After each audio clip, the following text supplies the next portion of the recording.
सोचो सुबह उठती ही बर्फ से ढकी हुई पहाड़ियों का नज़ारा, एक गर्म कश्मीरी कहवा का कप और बर्फ में मस्ती भरा एडवेंचर। ये सिर्फ एक ख्वाब नहीं बल्कि आपका कश्मीर वीकेंड ट्रिप हो सकता है। आखिर तक देखना क्योंकि हम आपको देंगे पूरी प्लानिंग, बजट टिप्स और वो सब कुछ जानकारी जिससे आपकी ट्रिप मेमोरेबल बनेगी। हेलो फ्रेंड्स, मैं हूं सलमान और आप देख रहे हैं टूरिस्ट टैक्सी श्रीनगर का एक स्पेशल वीडियो जो कि है वीकेंड ट्रिप इन कश्मीर इन 2025 जो कि विंटर में आप कर सकते हैं। दोस्तों, क्या आप गुलमर्ग के मैदानों में स्कीइंग और पहलगाम की खूबसूरत वादियों में अपना टाइम स्पेंड करना चाहते हैं तो ये वीडियो एंड तक जरूर देखें। इस वीडियो में हमने कवर किया है बेस्ट और detailed day wise itinerary, budget friendly tips, आप कहां पर और कितना बजट आपको लगेगा। और दोस्तों, इस वीडियो के एंड में मैंने आपको एक ऐसा क्वेश्चन दिया है जिससे आपकी कश्मीर ट्रिप या तो बन जाएगी या बिगड़ जाएगी। तो जो क्वेश्चन है वो आपको जरूर अपने होटल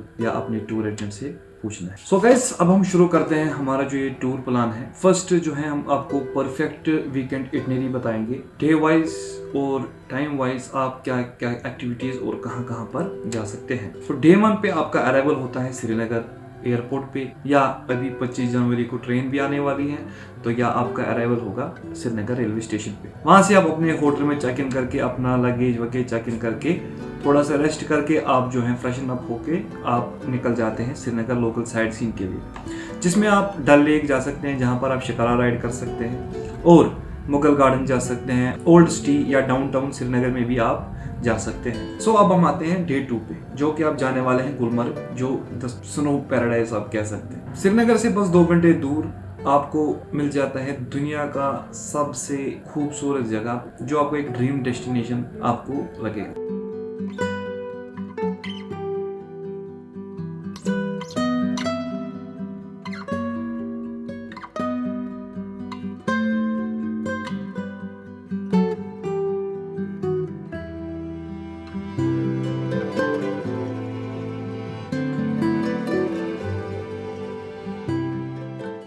यहाँ पर आप बहुत सारे स्नो रिलेटेड एक्टिविटीज कर सकते हैं जैसे skiing, sledging, snow cycling, snow bikes या वर्ल्ड की second highest gondola cable car आप एंजॉय कर सकते हैं। यहाँ पर आपको एक टिप देता चलूं कि गंडोला केबल कार जो है वो आपको कम से कम 15 दिन पहले बुक करके आना है और आप अपनी इटनरी भी उसी हिसाब से प्लान करें जब आपको अपना गंडोला टिकट कंफर्म हो। फॉर एग्जांपल, आपको तीसरे दिन पे मिल रहा है या फर्स्ट डे पे मिल रहा है तो उसी दिन आपको गुलमर्ग जाना है तभी आप गंडोला कर पाओगे, अदरवाइज इसकी टिकट्स बहुत ही लिमिटेड रहती है।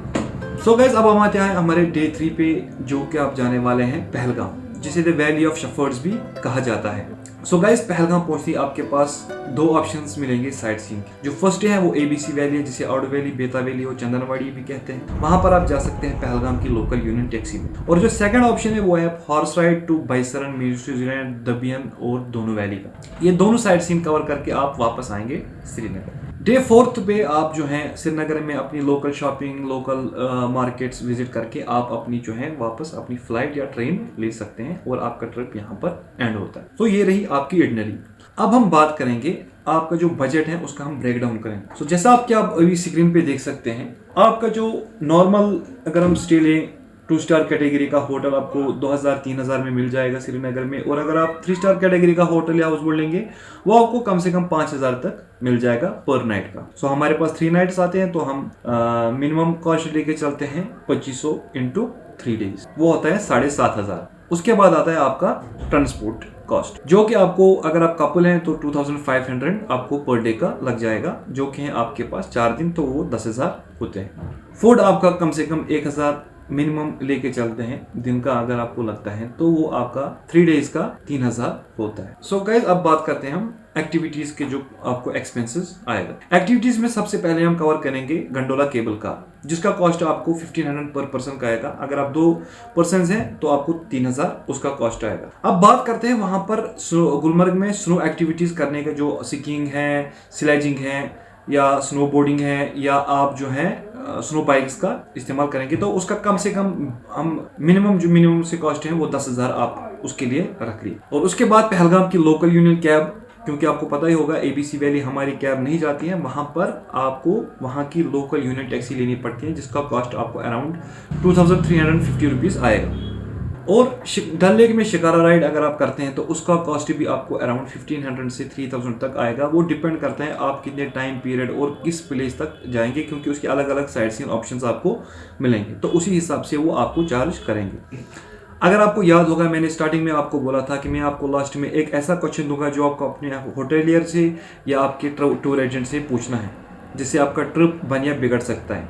तो वो ये क्वेश्चन है, अगर आप होटल या हाउस बोट में स्टे कर रहे हैं तो आपको सबसे पहला जो क्वेश्चन है वो ये होना चाहिए कि भाई साहब हमारे होटल या हाउस बोट रूम में हीटिंग अरेंजमेंट क्या है और कंटिन्यूसली हीटिंग आएगी कि नहीं।